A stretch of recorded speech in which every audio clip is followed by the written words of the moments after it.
আসসালামু আলাইকুম ফ্রেন্ডস, আরও একটি স্পেশাল ভিডিও নিয়ে আপনাদের সামনে উপস্থিত হলাম। আজকের এই ভিডিওতে আমি আপনাদের দেখাবো কিভাবে একে লেটার লোগো ডিজাইন করবেন। তো এই ধরনের প্রফেশনাল লোগো কিন্তু আপনি আপনার ফোনের মাধ্যমে করতে পারবেন। এর জন্য আপনার একটি অ্যাপ্লিকেশনের প্রয়োজন হবে। গুগল প্লে স্টোর থেকে পিক্সেল ল্যাব অ্যাপ্লিকেশনটি আপনারা ইনস্টল করে নেবেন। গুগল প্লে স্টোরে গিয়ে সার্চ করলে অ্যাপসটি পেয়ে যাবেন। ভিডিওটির কোনো অংশ বুঝতে অসুবিধা হলে আমার ফেসবুক পেজ আকাশ অনলাইন স্কুল, সেখানে নক দিতে পারেন। সেখানে আমি আপনাদের সকল সমস্যার সমাধান দেওয়ার চেষ্টা করবো ইনশাল্লাহ। ফেসবুকে গিয়ে সার্চ করলেই কিন্তু পেজটি পেয়ে যাবেন। অ্যাপসটি ইনস্টল করে নেওয়ার পর এটাকে ওপেন করে নেবেন। ফার্স্ট টাইম ওপেন করলে আপনাদের সামনে এরকম আসবে। তারপর ক্যান্সেলে ক্লিক করার পর এই লেখাটিকে ডিলিট করে দিতে হবে। যেহেতু আমরা একটা নতুন ডিজাইন করবো, সেজন্য হচ্ছে সব কিছু আমরা নতুন করে শুরু করবো। এজন্য এই অপশনটিতে ক্লিক করবেন। এখান থেকে প্লাস আইকনে ক্লিক করলে কিন্তু একটা নিউ টেক্সট অ্যাড হয়ে যাবে। এখানে ডাবল ক্লিক করে আপনি যে নামটি ডিজাইন করতে চান সেই নামটি এখানে সুন্দর করে লিখে নিতে হবে। আমি জাস্ট আজকে দেখাবো একে লেটার লোগো ডিজাইন, অর্থাৎ আমি আমার নামের যে প্রথম দুইটা লেটার আছে একে আকাশ, সেই লেটার দুটো ডিজাইন করে দেখাবো। এটাকে টেক্সট সাইজে থেকে আপনি বড় করে নিতে পারবেন, কিংবা হচ্ছে আপনার এই যে বাম কর্নারে যে ডটটা দেখতে পাচ্ছেন এটাতে টান দিলেও কিন্তু ছোটো বড় করতে পারবেন। এখন হচ্ছে এটাকে স্টাইলিশ লুকস দেওয়ার জন্য আপনার ফন্ট ইউজ করতে হবে। তো এখানে দেখেন অনেকগুলো ফন্ট আছে। পিক্সেল অ্যাপ ইনস্টল করার পর এই ফন্টগুলো আপনি পেয়ে যাবেন, কিন্তু মাই ফন্টে কিন্তু কোনো ফন্ট থাকে না, সবগুলো ফন্টই অ্যাড করা হয়েছে। কীভাবে পিক্সেল ল্যাবে ফন্ট অ্যাড করবেন এ নিয়ে আমার চ্যানেলে ভিডিও আছে। আমি ভিডিও লিঙ্ক ডিসক্রিপশন বক্সে এবং উপরের দিকে তাকান একটা লেখা আছে আই বাটন, সেখানে দিয়ে দিব। সেখানে ট্যাপ করে আপনি দেখে নেবেন স্পেস কার্ড শেডার্স। তো এই নামটি যদি আপনি ক্রোম ব্রাউজারে গিয়ে সার্চ করেন তাহলে কিন্তু এই ফন্টটি ফ্রিতেই ডাউনলোড করবেন। আপনি স্ক্রিনশট দিয়ে রেখে দিতে পারেন এই ফন্টের নাম। তো সেটা লিখে আপনি ব্রাউজারে গিয়ে সার্চ করলে এই নামটি আপনি ফ্রিতে, সরি ভিউয়ার্স, এই ফন্টটি আপনি ফ্রিতেই ডাউনলোড করতে পারবেন। তো দেখেন লেখাটির স্টাইল প্রথমে এরকম হবে, তারপর হচ্ছে আপনার কিছু কাজ করতে হবে, তারপরে কিন্তু এটা একটা প্রফেশনাল ডিজাইন আপনি তৈরি করতে পারবেন। তো কিছু কাজ করার জন্য এরকম একটি প্রথমে সাদা শেপ নিয়ে নেবেন। যেহেতু আমাদের ফন্টের কালারটি এখনও হোয়াইট কালারে রয়েছে, এই জন্য কিন্তু আমরা হোয়াইট কালারের শেপগুলো নিয়ে নিলাম।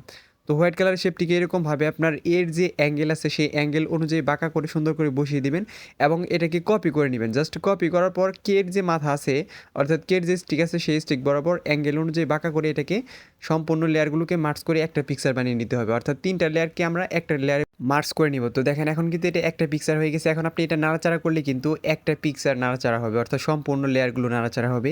এখন হচ্ছে একটা রাউন্ড একটা সার্কেল শেপ অ্যাড করতে হবে, আমি দেখাচ্ছি। তো দেখেন এই শেপটা কিন্তু আমি জাস্ট হচ্ছে বর্ডার নিতেছি, এটা কিন্তু পুরো শেপটা আমি নেইনি। অপাসিটি কিন্তু 0 করে দিয়ে স্ট্রোক ওয়াইডটা কিন্তু আমি বাড়িয়ে দিলাম। তো এরকমভাবে আপনি একটা বর্ডার নিয়ে নেবেন, রিং নিয়ে নেবেন। তো রিংটা আপনি এইরকমভাবে ছোটো বড়ো করলে রিংয়ের যে আপনার লেন্থ আছে সেটা কিন্তু মোটা চিকন হবে। তো এই জন্য কিন্তু আমি প্রথমে ছোটো একটা রিং নিয়ে নিলাম, কারণ হচ্ছে স্ট্রোক ওয়াইডটা আপনার এত মোটা হয় না। এই জন্য আমি প্রথমে ছোটো একটা নিয়ে তারপর যখন আমি এটাকে অ্যাডজাস্ট করলাম তখন কিন্তু এটা একটু মোটা হয়ে গেল। এই জন্য কিন্তু আমি প্রথমে ছোটো একটা রিং নিয়ে নিলাম। তো এই প্রসেসগুলোই করতে হবে, যেহেতু আমরা ফোনের মাধ্যমে গ্রাফিক্স ডিজাইন শিখতেছি, সেজন্য হচ্ছে আমাদের বিভিন্ন টেকনিকের ভিতর দিয়ে কাজ করতে হবে। সব অপশনই আমরা ফুললি পাবো না, কারণ হচ্ছে ইলাস্ট্রেটরের মাধ্যমে যদি আপনি গ্রাফিক্স ডিজাইন করতেন তাহলে কিন্তু অনেক অপশন আপনি ফ্রিতে পেয়ে যেতেন, কিন্তু মোবাইলের মাধ্যমে এতগুলো অপশন নাই। তো এখন হচ্ছে একের যে বাইরের অংশটুকু আছে সেটুকুকে ক্রপ করার জন্য প্রথমে আমরা এরকমভাবে একটা শেপ কপি করে এটার উপরে বসিয়ে দিব। এখন হচ্ছে সাদা দুইটা শেপ নিয়ে বা কালো দুইটা শেপ নিয়ে এটাকে ঢেকে দিব। তো এটা আমরা সাদা বা কালো যে কোনো কালার রাখলেই হবে। সাদা এবং কালার রাখার চেষ্টা করবেন, কারণ হচ্ছে ইরিস কালার করলে হোয়াইট এবং ব্ল্যাক কালারটি হচ্ছে ইরিস কালারের জন্য বেস্ট চয়েস, কারণ হচ্ছে এই কালার দুটো ডিক্রেস হয় না কালার ইরেজ করলে। অন্য যে কোনো কালার থেকে যদি আপনি কালার ইরেজ করতে চান তাহলে কিন্তু কালারটা ডিক্রেস হয়ে যায়। তো এখন আমরা এক্সট্রা যে লেয়ারটি কপি করে রেখেছিলাম রিংটি, সেটা কিন্তু ডিলিট করে দিয়েছি এবং হচ্ছে একের সাথে আমরা দুইটা লেয়ার যে নিলাম কালো শেপ, সেই দুইটাকে মার্চ করে একটা পিকচার বানাবো, কারণ হচ্ছে আমরা কালার ইরেজ করব।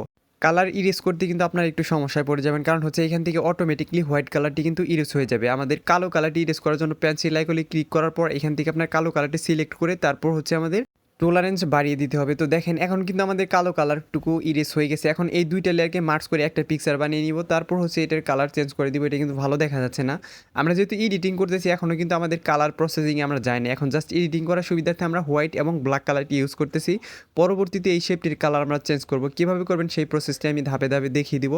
প্রথমে আমরা লোগোটা তৈরি করে নিব। তো এখন হচ্ছে এখান থেকে আমাদের একটা স্পেস বের করতে হবে। সেই স্পেসটি কীভাবে বের করবেন সেই প্রসেসটি দেখাইতেছি আমি।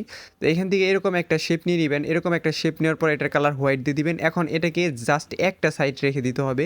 আমি উপরের সাইডটি রেখে দিতেছি। এই প্রসেসটি করার কারণ হচ্ছে যে আমি এই শেপটাকে হাত দিয়ে ভালোভাবে ধরতে চাই, কারণ হচ্ছে আমি যদি এরকম চিকন একটা শেপ নিয়ে নিতাম তাহলে কিন্তু এটা হাত দিয়ে ধরতে অনেক কষ্ট হয়ে যেত।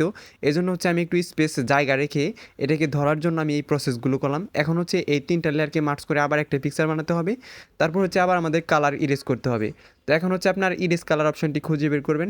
এখান থেকে এটা ইনেবল করার পর এখান থেকে টলারেন্স বাড়িয়ে দিবেন। তো দেখেন এখান থেকে কিন্তু একটা স্পেস বের হয়ে গেছে। এখন কিন্তু 2টা লেটারের জন্য রিংটা আলাদা হয়ে গেছে। এখন হচ্ছে আমরা এটাকে কপি করে মাঝ বরাবর বসিয়ে দিব। তো দেখেন গ্রিড অপশনটি ইনেবল করার পর কিন্তু আমরা এটা মাঝ বরাবর বসাতে পারছি। এখন ইরেজার অপশন দিয়ে যে কোনো একটা লেটার আপনার কেটে দিতে হবে। এখন কিন্তু আমরা এই কাজটি করার কারণ হচ্ছে আমরা কালার ইউজ করব। আমি বলছিলাম যে লোগোটা তৈরি করার পর আমাদের কালারটা ইউজ করতে হবে, তা না হলে কিন্তু আমাদের বারবার ঝামেলায় পড়ে যেতে হতো এবং কি কালার ইরেজ করার সময় আমাদের কালার ডিটেক্ট করতে হতো। এই জন্য কিন্তু আমরা কালারটা চেঞ্জ করে নিই প্রথমে আমরা এডিটিং করার সুবিধার্থে কালারগুলো সাদা এবং কালো রেখেছি। তারপর এখন কিন্তু আমাদের এডিটিং শেষ। এখন হচ্ছে আমরা কালারগুলো চেঞ্জ করে দিতেছি। এখন প্রথম যে লেয়ারটি আছে সেটার কালার চেঞ্জ করব, দ্বিতীয় লেয়ারটির কালার কিন্তু আমরা দিয়ে নিয়েছি। গ্রেডিয়েন্টের থেকে কিন্তু আমি কালারগুলো ইউজ করতেছি। আপনারা গ্রেডিয়েন্টের থেকে কীভাবে কালার ইউজ করবেন সেই প্রসেসটি দেখাইতেছি। এখান থেকে দেখেন এই যে কালারের অপশন আছে, কালার অপশনে চাপ দেওয়ার পর আপনি যেই কালারটি পছন্দ হবে সেই কালারটি কিন্তু আপনি এখান থেকে তৈরি করে নিতে পারবেন। তো দেখেন এখানে কিন্তু 2টা কালার তৈরি হয়ে গেছে।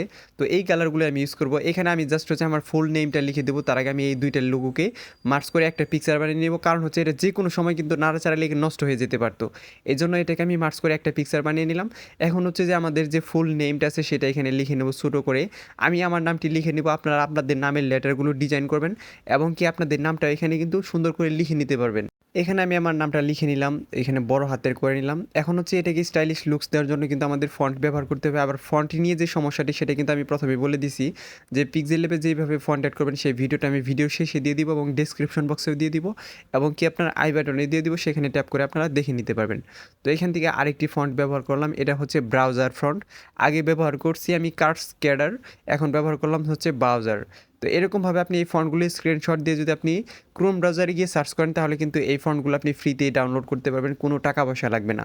তো এখন এটা কালার চেঞ্জ করে দিলাম। এখন এই 2টা লেয়ারকে 3D ডিজাইন দেওয়ার জন্য আমাদের মার্চ করে একটা পিকচার বানিয়ে নিতে হবে, তা নাহলে কিন্তু আমরা 2টা লেয়ারকে 2বার 3D দিতে হবে। আর যখন আপনি একটা পিকচার বানিয়ে নেবেন তখন কিন্তু আপনি একবারেই 3D ডিজাইন দিতে পারবেন। তো এখন এটাকে গ্লসি কালার দেওয়ার জন্য আপনার ইমবোস অপশনটি ইনেবল করতে হবে। ইমবোস অপশনটি ইনেবল করার পর কিন্তু অনেকেরই আমার মতো ডিজাইনটা নষ্ট হয়ে যাবে। এটাকে ছোটো বড়ো করলে একটা সময় আপনার ডিজাইনটা ঠিক হয়ে যাবে। যতক্ষণ পর্যন্ত না ঠিক হবে ততক্ষণ পর্যন্ত কিন্তু আপনার ছোটো বড়ো করতেই থাকতে হবে। আর মনে রাখবেন ইমবোস অপশন চালু করার পর কিন্তু অনেকের ডিসপ্লে রেজুলেশন কম থাকার কারণে এটাকে আলট্রা রেজুলেশনে সেভ করতে পারবেন না। আর এটাকে সেভ করার সময় 1:1 অর্থাৎ স্কোয়ার যে আপনার ইমেজ সাইজটা আছে সেটা নিয়ে নেবেন, তাহলে আপনার এটা নষ্ট হবে না। ডিসপ্লে রেজুলেশনের কারণে কিন্তু এটা আপনার হচ্ছে নষ্ট হয়ে যেতে পারে। আর এই সমস্যাটিতে অনেকেই পড়ে, এটা থেকে সমাধান খুঁজে পায় না যে কীভাবে এই প্রসেসটা করবো। আর যদি আপনার এই সমস্যাটি হয়ে থাকে তাহলে আপনি ইমবেস অপশনটা না চালু করলেই ভালো হয়, কারণ হচ্ছে অনেকের ফোনে ডিসপ্লে রেজুলেশন অনেক কম। আমার ফোনে একটু ডিসপ্লে রেজুলেশন ভালো, এই জন্য কিন্তু আমি 1:1 যদি পিকচারটি সেভ করি তাহলে কিন্তু এটা নষ্ট হয় না। তো এখন এখান থেকে আমরা একটা ব্যাকগ্রাউন্ড অ্যাড করবো। এই ব্যাকগ্রাউন্ডটি ডাউনলোড লিঙ্ক আমি ডিসক্রিপশন বক্সে দিয়ে দিব, আপনারা সেখান থেকে ডাউনলোড করে নেবেন। এটাকে আমি কিন্তু 1:1 ক্রপ করে নিলাম। এরকমভাবে আপনি যদি 1:1 ক্রপ করে নেন তাহলে কিন্তু আপনি এটাকে সেভ করলে নষ্ট হওয়ার সম্ভাবনা কম থাকবে, কিন্তু তারপরে নষ্ট হয়ে যেতে পারে। এখান থেকে সেভ টু গেলে ভিউয়ার্স, ভিডিওটি ভালো লাগলে দয়া করে আমার চ্যানেলটি সাবস্ক্রাইব করবেন। ধন্যবাদ সবাইকে।